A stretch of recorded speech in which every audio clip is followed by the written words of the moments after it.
अध्यक्ष जी, हमारे साथ बैठे हुए हमारे पूर्व मुख्यमंत्री कविता जी,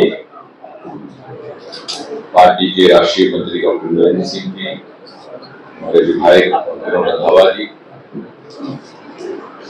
जैसा कि अध्यक्ष जी ने बताया कि दोस्तों इमरजेंसी के मौजूद को लेकर के ये प्रेस वार्ता आयोजित की गई है, तो बहुत लंबा समय ना लेते हुए सीधा चर्चा पे आते हुए सबसे पहले तो ये सवाल उठता है कि ये हम इमरजेंसी की बातचीत ये चर्चा कर क्यों रहे हैं।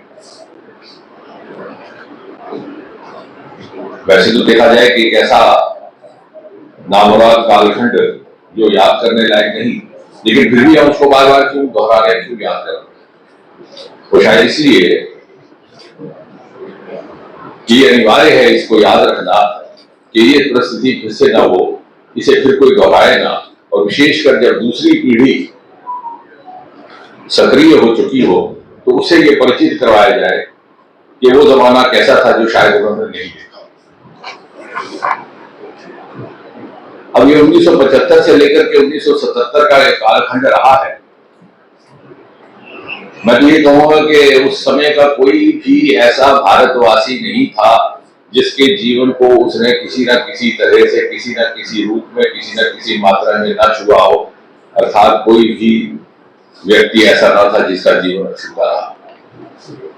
किसी को जेल खाने भेज दिया गया, किसी को लाठी खानी पड़ी, किसी को यातनाएं झेलनी पड़ी, किसी को अंडरग्राउंड करके भी हो गए।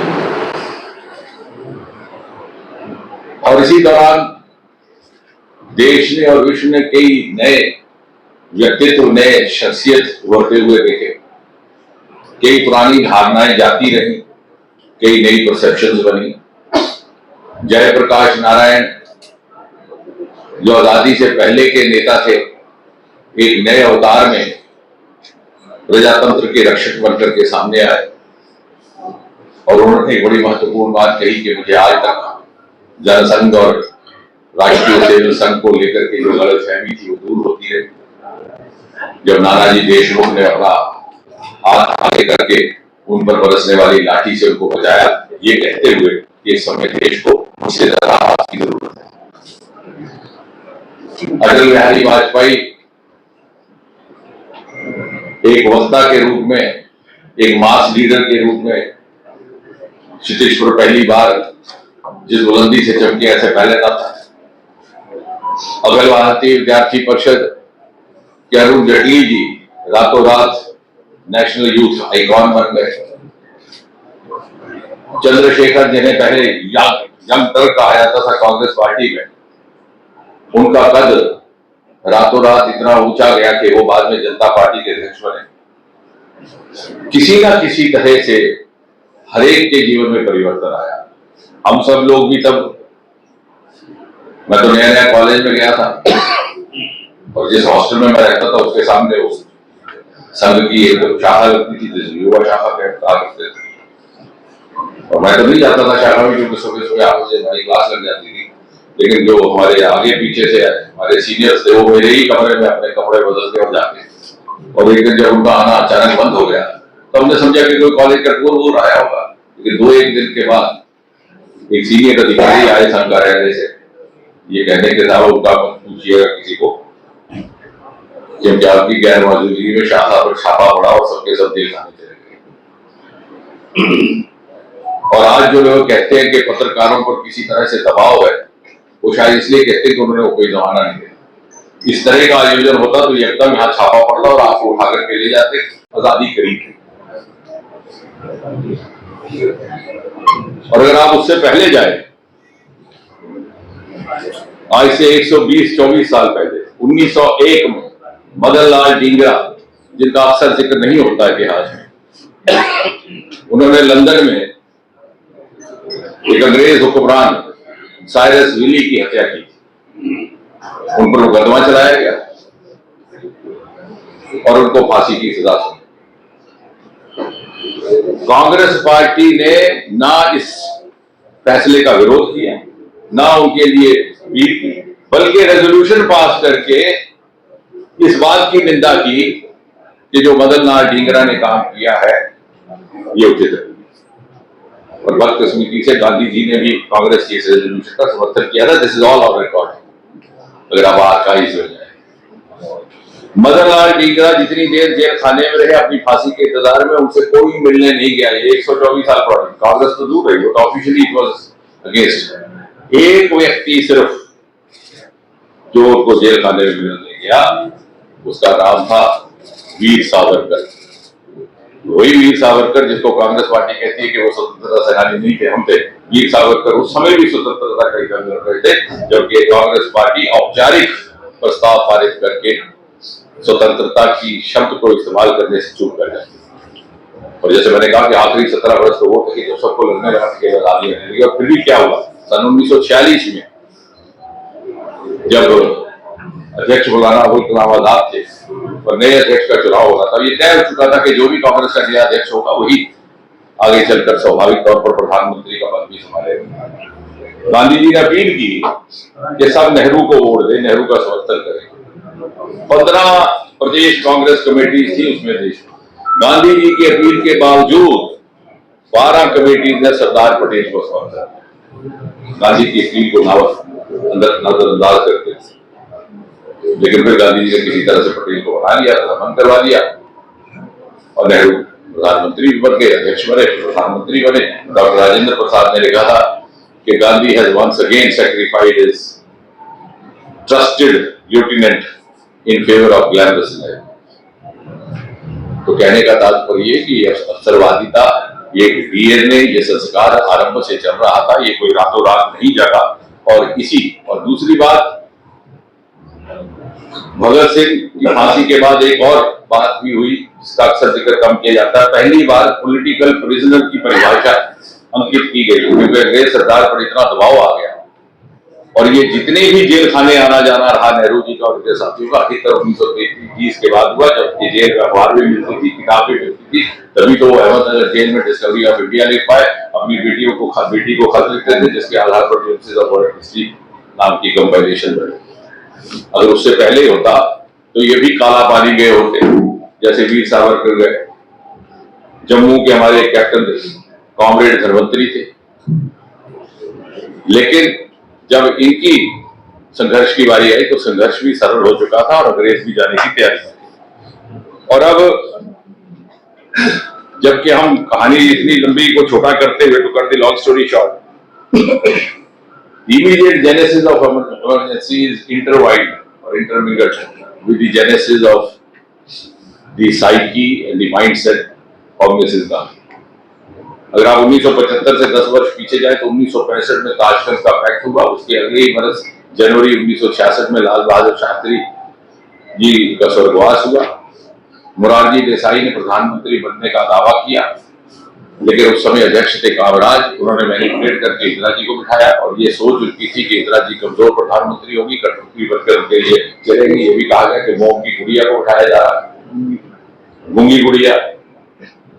लेकिन इंदिरा जी चतुर निकली। 3 वर्ष के भीतर उन्होंने अपना अलग ग्रुप बनाया। 1959 में कांग्रेस को तकसीम कर दिया गया। उन्होंने बगैर वो दोहराए हुए जो आप पिछले कुछ एक दिन से बार बार सुनते रहे कि उसके पीछे की मानसिकता क्या थी जिसने इमरजेंसी जैसा परिस्थिति को जन्म दिया।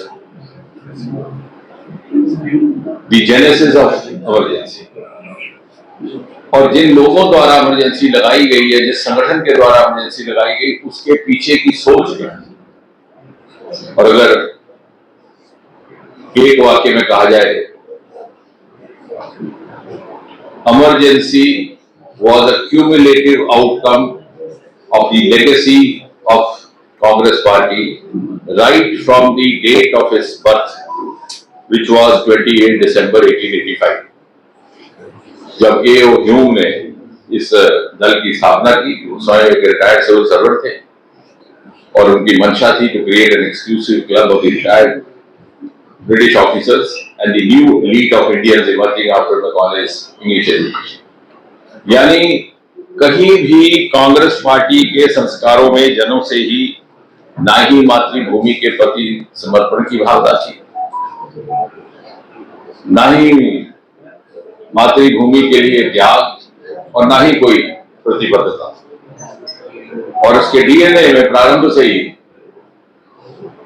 परिवारवाद भी था, मोतीलाल नेहरू से लेकर के अभी तक चल रहा है। अवसरवादिता भी थी, अथॉरिटेरियनिज्म भी था, और निजी स्वार्थ और राजनीतिक स्वार्थ के लिए देश हित को पीछे रख करके स्वयं को प्राथमिकता देने की प्रवृत्ति भी थी। अब आज का युग तर्क का युग है। ये भी ना लगना चाहिए कि सारे भाजपा वाले कह रहे हैं, ये भी कह रहे हैं। I have learned not to speak without evidence। और मैं ये दावे के साथ कह सकता हूं कि चाहे कितनी भी बार कांग्रेस पार्टी संविधान की किताब लेकर के ढिंढोरा पीटे और चाहे कितनी भी बुलंद आवाज में अपने आप को स्वतंत्रता के सेनानी कहे, कांग्रेस ने कभी भी आजादी की मांग नहीं की। और ये बहुत सारे लोगों के लिए नई बात होगी, but I am saying this with all the confidence and my command. 1930 तक कोई एक दस्तावेज नहीं, कोई एक रेजोल्यूशन नहीं जहां कांग्रेस ने ये मांग की हो कि भारत को स्वतंत्र किया जाए या इंडिया डिमांड्स कंप्लीट इंडिपेंडेंस। यहां तक कि 1930 में भी अगर कांग्रेस पार्टी कोई मांग रख रही थी तो रख रही थी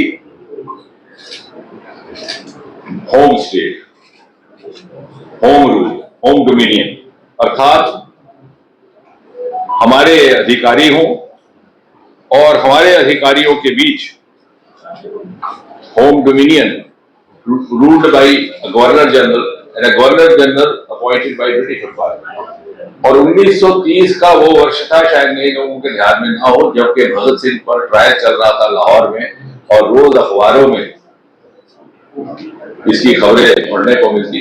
देश भर में नौजवान उत्तेजित था और भगत सिंह पर यही इल्जाम था कि उसने पूर्ण स्वतंत्रता की मांग की। और उस समय भी कांग्रेस होम रूल की ही मांग कर रही थी।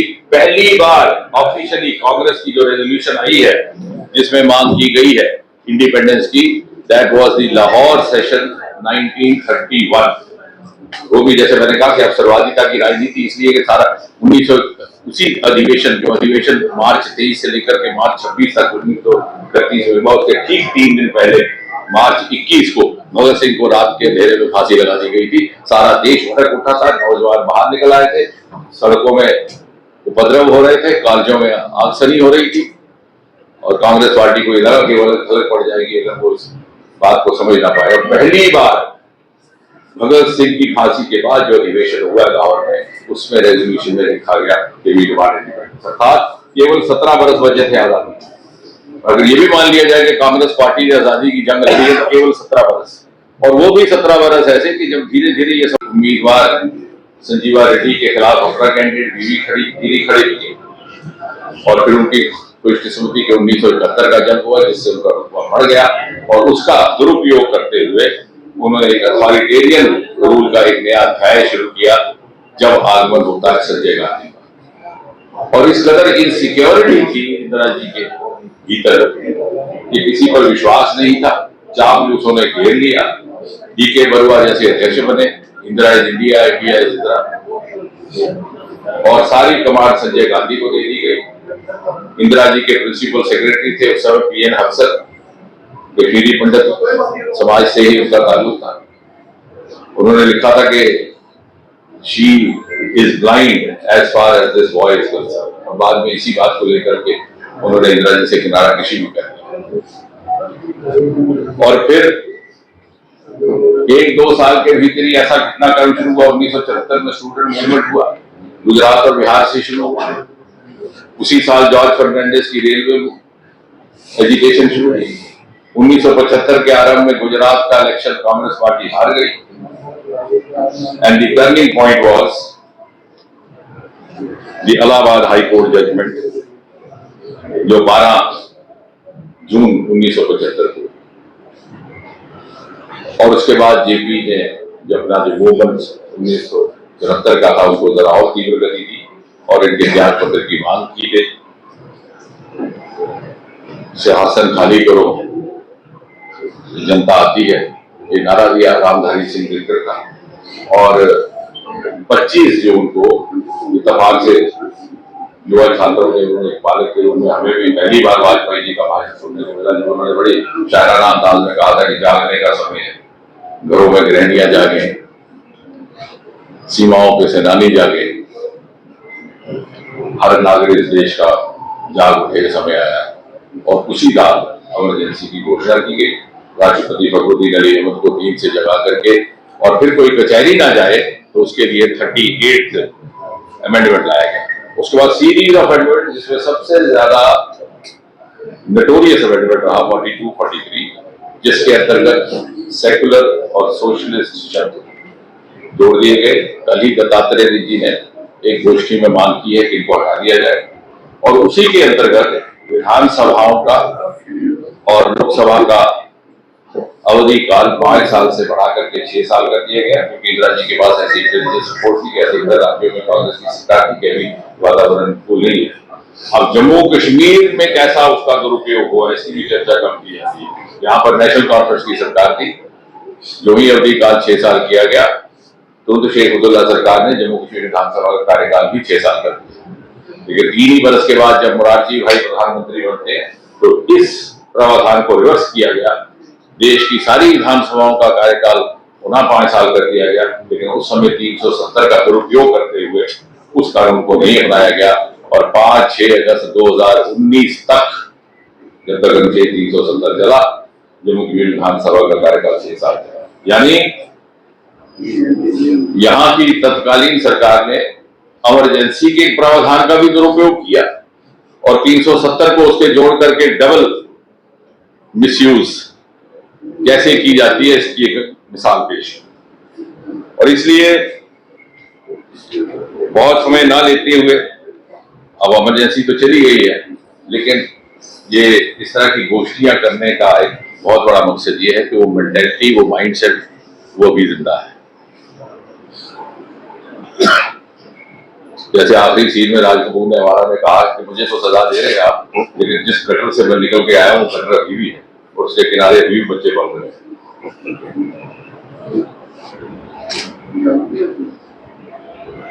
तो ये परवर्ट मेंटेलिटी का mindset is still haunting us in the form of hypocritic flaunting of this book of constitution, and most importantly by underplaying inconvenient truths and overplaying convenient half truths. और इसलिए आखिर में हमारा यही संदेश रहेगा कि अगर हमने इस प्रजातंत्र की यात्रा को इसी तरह से जारी रखना है, if the march of democracy has to move uninterrupted to the pedestal of Viksit Bharat, then it is imperative and important to check emergency and to check that mindset which, when faced with public dissent, has the tendency to throttle the channels of democracy. और इसको हम भूल नहीं सकते, हम भुलाने देंगे भी नहीं। अगली संतान, अगली नस्लों को याद कराते रहे। अंग्रेजी में एक कहावत है, don't white wash the stigma lest we forget. अगर दीवार पर कोई दाग लगा के जाता है तो जल्दी में उसे मिटाने की कोशिश करिए, ताकि वो दाग आपको याद करवाता रहे, आपको सतर्क करता रहे कि ये बदनुमा काम करने वाला कौन था, हम उससे आगाह रहें। धन्यवाद।